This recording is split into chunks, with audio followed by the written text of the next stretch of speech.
안녕하세요. 저는 35살 가스 회사에서 근무를 하고 있는 여자예요. 전 남편과 7년 전에 이혼했고 돌싱녀로 살다가 얼마 전 좋은 남자를 만나서 재혼을 했습니다. 현재 남편과는 동갑으로 몇 년간 저희에게 가스를 납품받는 거래처 식당 사장님이었어요.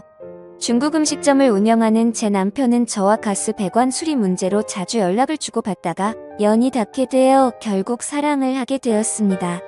제 남편도 돌싱이었는데 이혼한 지 1년밖에 되질 않아 저와의 만남에 대해 오랫동안 고민한 듯 했지만 결국 저를 놓치기 싫다면서 그날로 저와 남편은 서로에게 사로잡혀버리고 말았네요. 아무래도 둘 다 아이가 없으니 크게 신경 쓰이는 건 없더라고요. 아무튼 그렇게 만남을 이어오던 중 한 번은 남편의 이혼 사유를 물어보니 술 기운을 빌려 괴로운 듯 말하더군요. 전 부인이 자신보다 10살이 어렸는데 결혼한 지 9년 정도가 되었을 때쯤 전 부인이 다른 남자와 바람이 난 걸 알게 되었는데 그런 사이를 오래 유지하고 있었다고 하더라고요. 그래서 자신과의 아이를 갖기 싫어했었던 걸 알게 되었답니다. 그런데 남편은 전 부인을 많이 사랑해서 웬만하면 가정을 지키고 싶어서 그런 모든 사실을 알고서도 억지로 참고 살았는데 집안 곳곳에 일부러 불륜 흔적을 남겨놓았다네요. 결국 더 이상은 못 참겠다 싶어서 이혼했다고 합니다.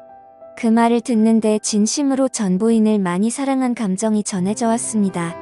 사실 오래된 거래처 고객이다 보니 상품 홍보를 위해서 영업 직원과 몇 번 방문했던 터라 전 부인을 본 적이 있습니다. 두 사람이 얼마나 금술이 좋았는지 가게 안에는 아내와 같이 찍은 사진이 도배가 되어 있었고 가게 이름도 아내 이름을 따와 지을 정도로 각별한 부부의 모습을 봤었습니다. 그런 두 사람이 이혼을 하니 한 번씩은 다 수근수근거렸고 저도 그중 한 명이었죠. 그런데 그랬던 제가 이 남자와 사랑에 빠질 줄 누가 알았겠습니까? 제 남편은 빨개진 얼굴로 제 손을 잡으며 말하더군요. 내가 원래 해바라기 같은 면이 있어. 한 번 마음 주면 정 떼기 쉽지 않은데 이혼 이후로 유일하게 내 눈에 들어온 여자는 당신이라고 제게 고백을 했습니다. 새삼 심장이 쿵쾅대며 설레더군요. 진심인지는 모르겠으나 어쨌든 썩 듣기 나쁜 말은 아니어서 속아주는 셈 치고 남편을 받아들이기로 했습니다. 남편은 연애 초반부터 지금까지 항상 달콤하고 부드러운 남자였습니다. 하나부터 10까지 저를 아기 다루듯 감싸주고 보호해주었어요. 아마도 어린 여자와 살았기 때문에 이런 습관이 몸에 익었나 보다 했죠. 왠지 모르게 전 부인에게도 이렇게 했을 것 같다는 생각에 질투가 나더라고요. 그리고 전 부인 이름을 본따서 만든 가게 상호명이 거슬렸던 저는 바꿔달라고 부탁했지만 남편은 가게 이미지와 홍보를 해둔 게 있기 때문에 바꾸긴 어렵겠다며 저를 설득하더군요. 제게 좋은 말로 웃으면서 얘기하는데 씁쓸했지만 남편의 말도 조금은 설득이 되었고 완고한 태도에 어쩔 수 없었습니다. 그렇게 남편과 저는 좋은 감정으로 만나다가 양가 부모님께 허락을 받았네요. 하지만 둘 다 재혼인 상황이어서 우선 혼인신고를 먼저 했고 결혼식은 조금 미루기로 했습니다. 결혼식만 안 올렸다 뿐이지 사실혼 관계였던 거죠. 혼인신고 이후 저는 남편 집으로 들어가 동거를 했고 이미 법적으로 부부였기 때문에 저는 그 남자의 아내로서 그리고 며느리로서의 삶을 살았습니다. 다시금 결혼 생활을 하면서 아내의 역할을 해보니 참 낯설더군요.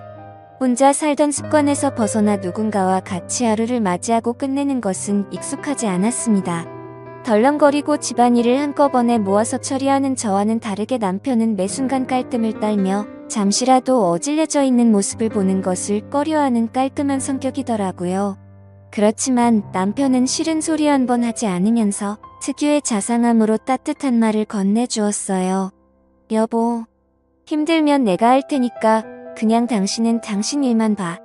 어차피 내가 집안일 하려는 사람과 결혼한 게 아니고 사랑해서 결혼한 건데 당신이 스트레스 받는 거 싫어라며 든든하게 절 안아주니 예전에는 느껴본 적 없는 처음 느껴보는 남편의 따뜻함에 몸이 녹아내릴 지경이었습니다. 자상함은 개미 코털만큼도 없던 전 남편과는 달리 저를 아껴주며 보듬어주며 곁을 지켜주고 시댁의 공격으로부터도 잘 지켜줬습니다. 어느 날 시댁에 갔는데 시아버지가 어디 며느리 음식 솜씨 한번 보자며 제게 저녁 식사를 차려보라고 했네요. 집안일은 젬병이었던 저는 예상치 못한 미션에 우왕좌왕하다가 인터넷 요리 레시피를 보며 겨우겨우 재료를 파악해서 만들었습니다. 생각보다 시간이 많이 걸린 탓에 시아버지가 배가 고프다며 나오셨고 제가 만든 음식 맛을 보았는데 갑자기 표정이 변하더라고요. 솜씨가 마음에 안 들었는지 젓가락을 탁 내려놓으시면서 말했습니다.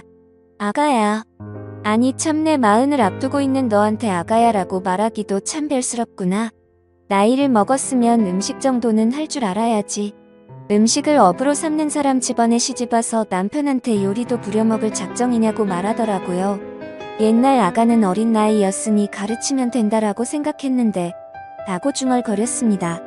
그러자 옆에서 시어머니가 시아버지에게 눈치를 주었지만 시아버지는 아랑곳 않고 제 면전에 대고 계속 나이 얘기로 제 상처를 후벼파면서 상처가 되는 말들을 쏟아내시더라고요.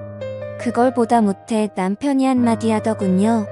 그만하세요, 아버지. 제 아내 앞에서 하실 말씀은 아니잖아요. 어딜 그딴 여자랑 제 아내를 비교하세요. 아버지께서 2번 다시 이런 말씀하시면 앞으로 다시는 찾아오지 않을 겁니다. 라며 통쾌한 사이다를 날려주었는데 얼마나 고맙던지요. 저런 아버지 밑에서 어떻게 우리 남편 같은 아들이 태어났는지 그야말로 놀랄 노자였습니다. 남편이 이렇게 나오니 저도 더 잘해야지 하는 마음이 커지더라고요.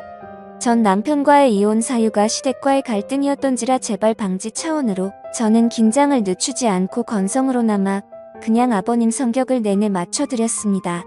어색한 분위기 속에서 저녁 식사를 마친 후 어머니는 틀어져 버린 부자 사이가 마음에 쓰이셨는지 술상을 봐오셨습니다.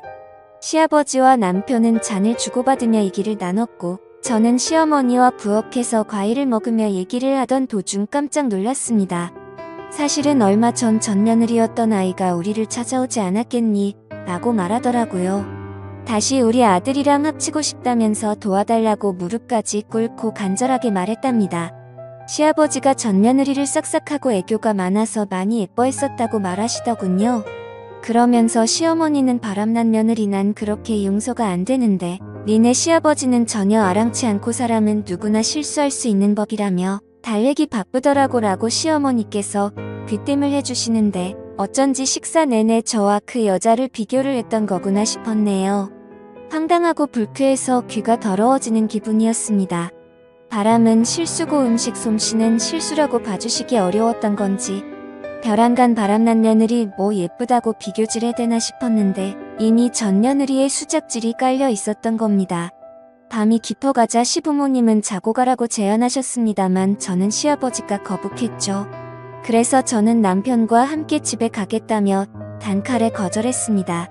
저는 취한 남편을 대신해서 운전대를 잡았고 시부모님께 인사를 드린 후 차를 출발시키고 한참 주행하고 있는데 갑자기 남편이 속이 울렁거린다며 차를 잠시 세워보라고 하더군요.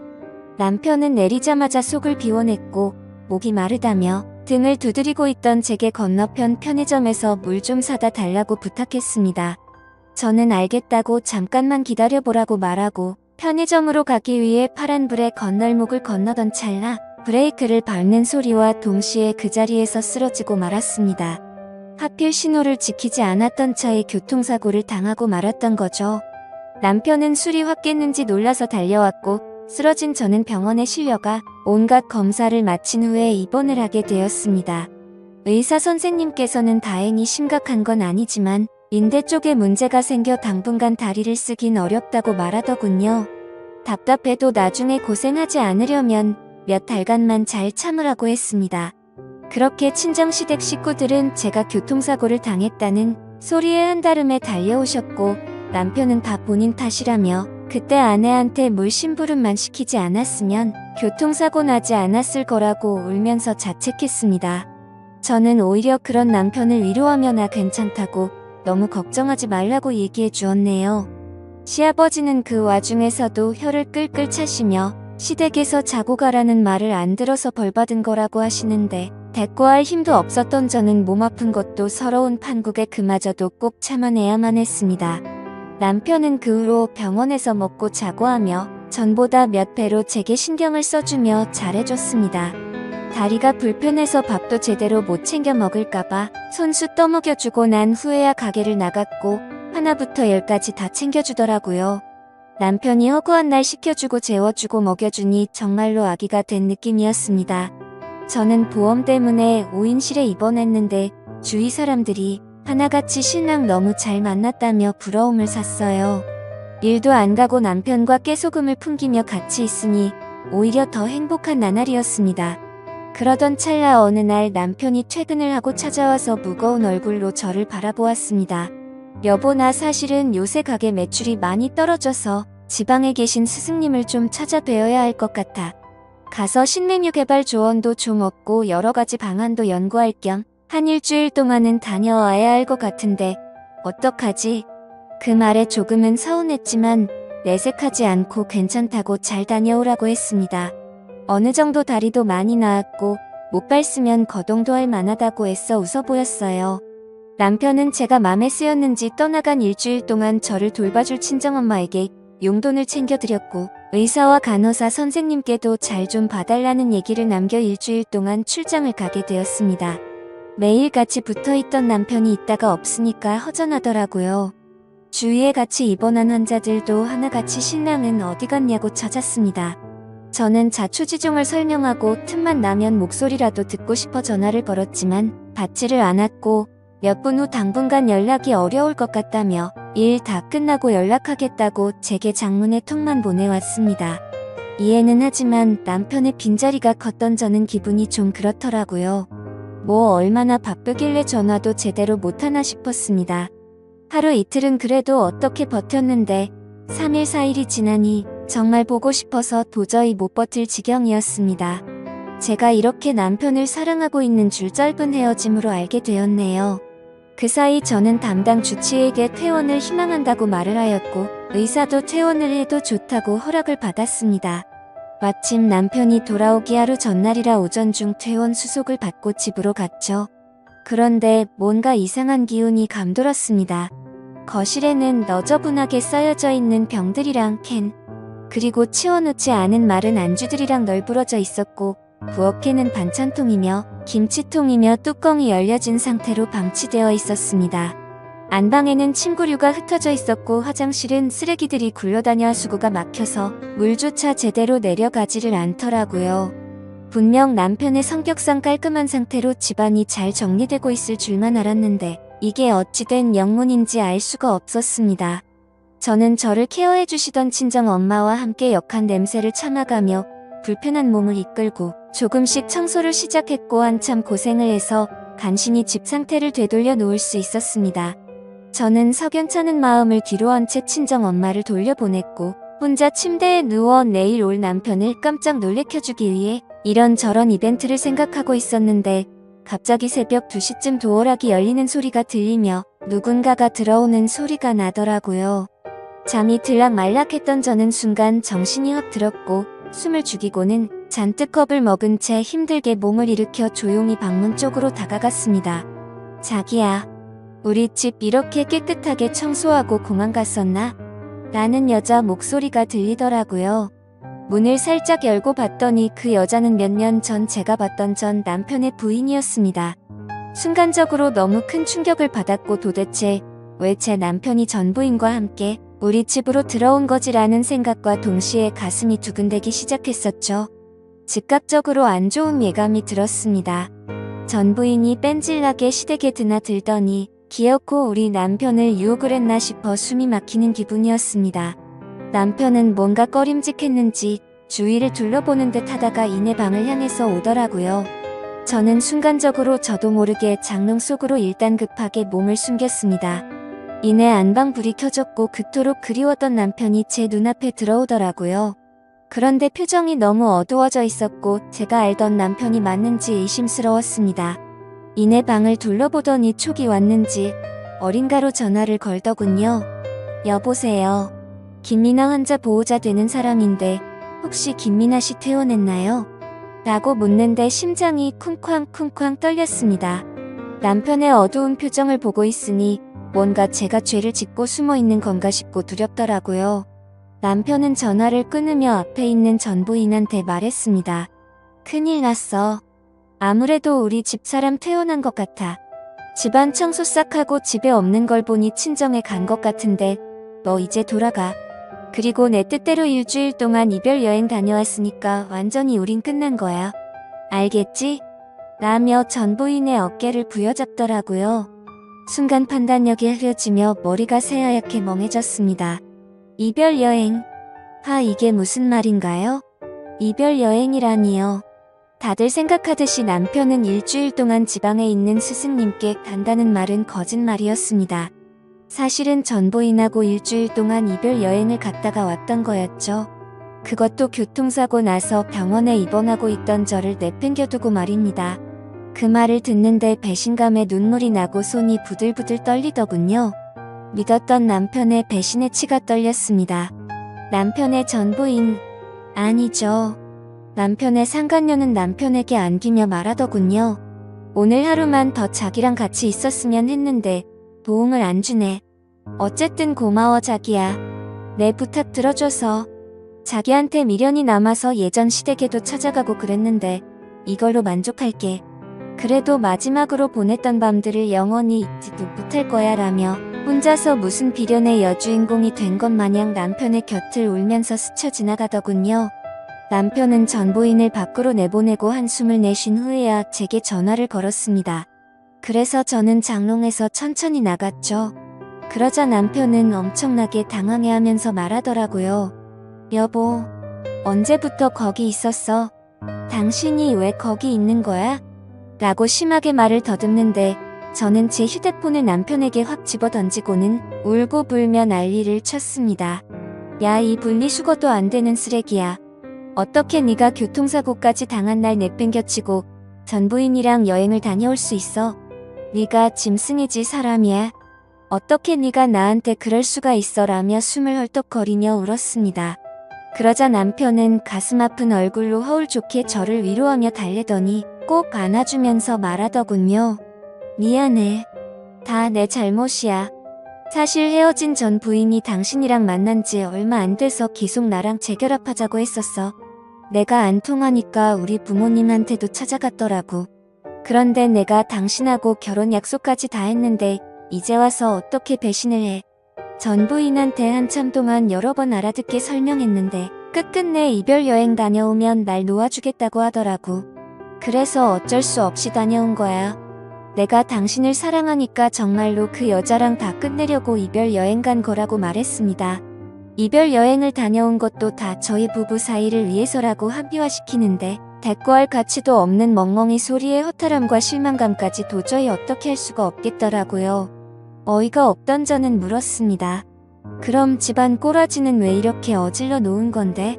설마 나 입원하고 있는 사이 그 여자랑 우리 신혼집에 들어와서 산 거야? 남편은 우물쭈물하다가 한참 고민을 하다가 말하더군요. 원래 전 부인이랑 6년간 살았던 곳인데 여기 집 구할 때 전 부인 친정에서 돈을 보태줬어. 전 부인 귀책 사유로 이혼하게 되면서 나한테 다 넘겼었는데 바람난 남자와 헤어지고 갈 곳이 없다며 찾아왔더라고. 그래서 당신이 입원하고 있는 사이 이 집에서 잠시 있게 해준 거야. 그냥 나도 모르게 좀 불쌍하더라고. 그래서 저는 지금 그걸 말이라고 하냐고 따져 물었습니다. 옛날에 그 여자 집에서 돈 좀 보태줬다는 걸 빌미로 나랑 신혼생활을 하고 있는 이 집에 그 여자를 들여놓다니 말이 된다고 생각해. 그리고 그것만으로도 용서가 안 되는데 이별 여행까지 갔다니 말이 되냐고. 내가 만약 교통사고 안 났으면 어쩌려고 그랬냐? 이런 걸 보고 하늘이 도왔다고 하는 건가? 나 니들 절대로 용서 못해. 가만두지 않을 거야 라고 말했죠. 제가 속이 좁은 건지 모르겠지만 이딴 짓을 벌인 남편을 도저히 이해할 수가 없고 용서할 수가 없었습니다. 이별 여행 어디서 그럴듯한 말로 불륜지를 포장하는지 그따위 건 개나 주라 그래요. 그들에게 로맨틱했던 일주일의 시간을 아무것도 모르고 남편을 그리워하며 보냈던 걸 생각하니 더욱 울분이 치솟았습니다. 저는 악에 받쳐 소리를 지른 후 남편의 만류를 뿌리치고 자리를 박차고 나와 목발을 짚고 새벽 밤거리를 울면서 걸었네요. 여태 흘린 눈물 모은 것보다 더 펑펑 쏟았던 것 같습니다. 그토록 사랑했던 내 남자의 극단적인 행동에 충격을 받은 저는 친정집에 머물면서 결국 남편과 하는 시간을 갖자고 했네요. 남편은 틈만 나면 찾아와서 제게 당신이 생각하는 그런 일은 전혀 없었다고 싹싹 비는데 마음이 돌아선 저한테는 남편의 모든 행동이 믿음이 가지 않았습니다. 그러자 남편이 말하더군요. 그 여자랑 끝났다는데 왜 내 말을 믿지를 못해? 당신이 나 없이 살 수 있을 것 같아? 당신이 지금 날 못 믿고 이렇게 헤어지면 지금 나한테 이렇게 대한 걸 후회할 거고 그 여자처럼 날 다시 찾게 될 거야. 왜 여자들은 뻔한 행동을 계속하는지 모르겠네. 당신 나중에 그때 가서는 소용없어. 내 말 명심해. 그 뻔뻔한 말에 있는 정도 다 떨어지더라고요. 저는 결국 이혼을 감행했고 무턱대고 혼인신고를 빨리 한 탓에 빨간 줄만 하나 더 생겨버렸습니다. 남편이 그 이후로 어떻게 살고 있는지는 모르겠네요. 남편이 운영하던 중국집은 주인이 바뀌어 다른 사람이 운영하고 있었습니다. 여전히 예전 부인 이름을 딴 상호만 보면 그날의 충격이 떠올라 심장이 뛰고 기분이 나빠지네요. 어쨌든 저는 짧은 결혼 생활을 끝내고 싱글로서 삶을 살아가는데 역시 싱글의 삶이 제게는 제격이었습니다. 제 인생의 결혼은 2번 다시 없으리라 장담할 수 있어요. 대신 자유로운 연애는 실컷 하고 살게요. 이제는 결혼보다는 연애가 좋은 것 같습니다. 제 사연을 읽어주셔서 감사합니다.